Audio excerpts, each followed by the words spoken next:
What's going on, guys? Good morning. We are back in the truck, sitting in Boston traffic, per the usual. But once again, we got some time to kill, so I wanted to just kind of come on here. I've tried to make this video, or tried to put into words just how I feel, and I've tried to do this like 4 times now. This is the fifth time I've restarted this video, just because there's no words, man. There's no words, guys. That was like soul crushing last night. They had fought their way back into it, and for it to end like that, just soul crushing. It sucked. That sucked. I haven't really felt like that, like this, since probably the 18-1 season. Probably the 18-1 season, when they were 2 minutes away from perfection, and it was once again robbed. We were robbed of that moment. This team was the best team in hockey through the regular season. The absolute best. Nobody could touch them. No one could touch them. And this Florida team came in, and they were not afraid. And they were not afraid, and they punched this Bruins team in the mouth. And Bruins had no answer. The real turning point to me was Game 5. Game 5. The coach of Florida, Maurice, figured something out. He figured something out with this team, and they started pressing them. They started pressing them in their own zone. The Panthers were meeting them at the Bruin blue line. They were not letting them breathe, have an inch of breathing room whatsoever. And it wore out that team quick. It wore out the Bruins quick. They could not. The play in their own zone was bad. Once Florida started putting pressure on them, they caved. They couldn't pass the puck. Moving it through the neutral zone and out of harm's way, and giving their goalie some breathing room was a friggin' chore. It was tough to watch at times. They could not get out of their own way. It was like that team from the regular season just didn't even show up on the ice. It was hard to watch at times. They were bad. They were bad in this series. Florida was not afraid of them, and they another thing I think they did was they played big. Florida played big. They started throwing their weight around and really pushing. They were pushing this team off of pucks. The Bruins were losing puck battles all over the ice, and I think it got to them mentally too, because I think by the time Game 7 rolled around, the Bruins were in their own head, and they were exhausted. I mean, there were points in Game 6 where that team just looked so out of gas and dejected and deflated. They had no energy. That Florida team, that coach, I mean, I tip my hat to him. He figured something out in Game 5, and this team, the Bruins team, never looked the same. Another thing that we could point to is in Game 4, Ullmark took a big hit in net. He got bowled into or run over, and he kind of hit the side of the post pretty hard. I think it was Game 4. Yeah, he hit the side of the post pretty hard, and he got up gingerly, like real slow, and that he had to have been battling something, because from that point on, the reaction time was not the same. The reaction time for Ullmark ever since that moment was not the same. And I mean, there's so many questions, guys. There's so much. Like the thing that got him there, the rotation between Ullmark's probably going to win the Vezina. He probably is going to win the Vezina this year. Ullmark and Swayman were the number 1 and number 3 ranked goalies in the season, throughout the regular season. And the rotation between the two, I think Ullmark played 3 games back to back to back twice all season. It usually went 2-1, 2-1, 2-1. Ullmark Swayman. And for Montgomery to get away from that was head scratching. Both of those guys did so well because they never had to shoulder a massive workload. They were always fresh. So for Montgomery to get away from that, was head scratching. And then some of the lines that were put on the ice were head scratchers too. Like DeBrusk, when DeBrusk is not with Patrice Bergeron, he's a different player.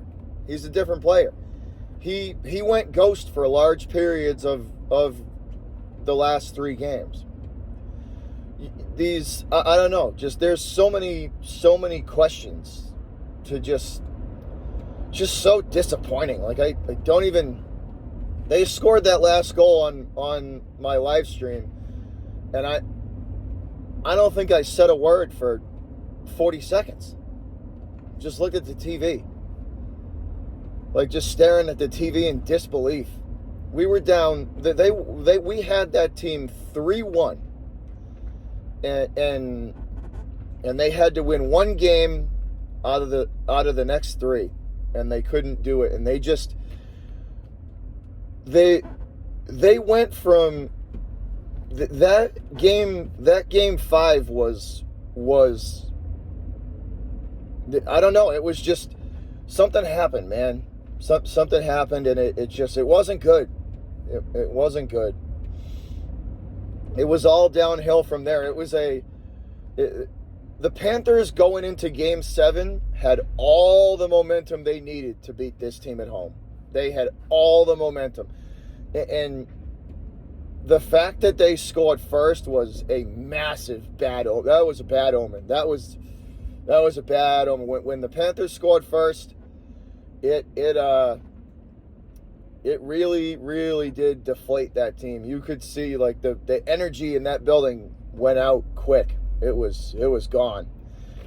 And it just seemed like the Bruins could never from Game 5 on, they could never fully get back into what they had during the regular season. We saw it in spurts, maybe like for a half a period at a time, but then the Panthers would jump right back on it, and they would snuff out that momentum that they had, and it was back to business as usual for Florida. Like and historically the Bruins just have they don't match up well with those kind of like teams with a lot of goons on them. Like they're just big and physical and not a lot of like finesse hockey skill, but they just have these big goons on the ice with sticks, and they're just like enforcers, and they tend to push the Bruins around a lot. The perfect example would be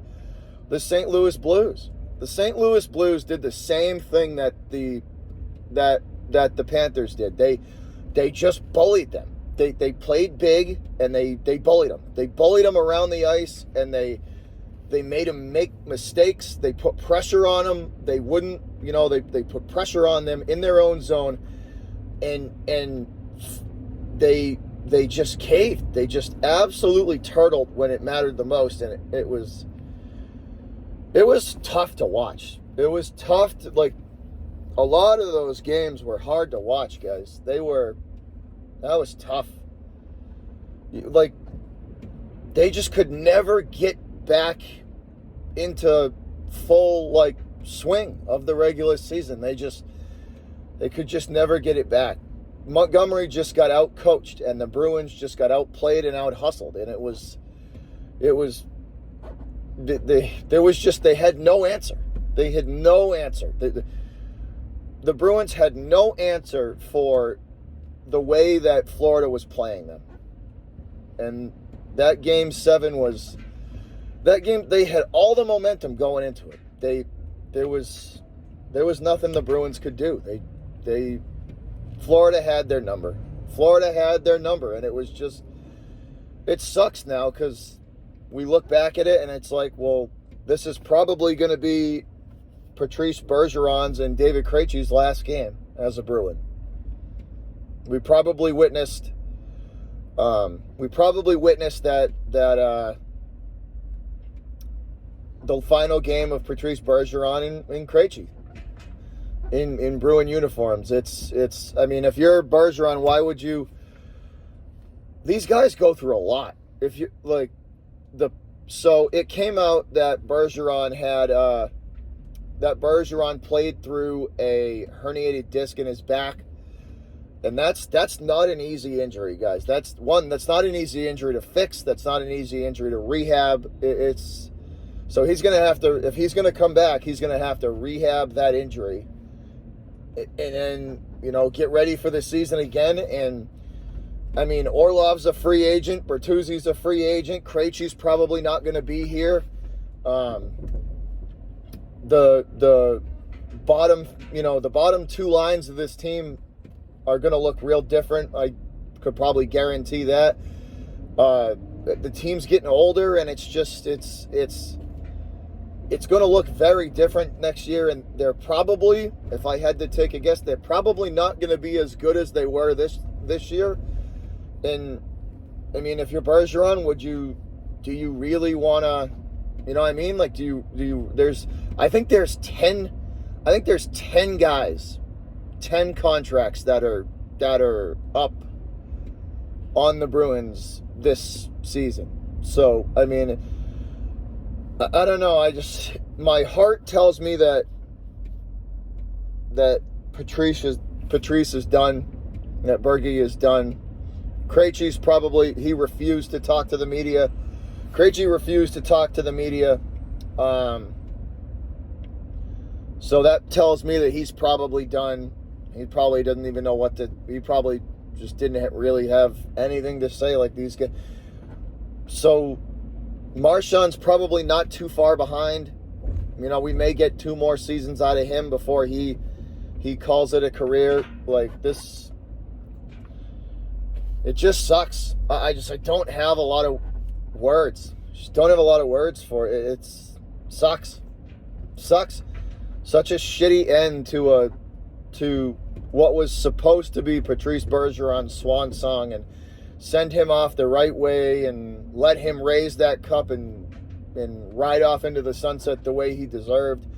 And instead it's a Game 7 loss in the first round, and we have to deal with this. This sucks. Like I said at the beginning of this video, I haven't felt this way for a long time. The whole city feels deflated, to be honest. All Bruins Nation as a whole just feels deflated, defeated.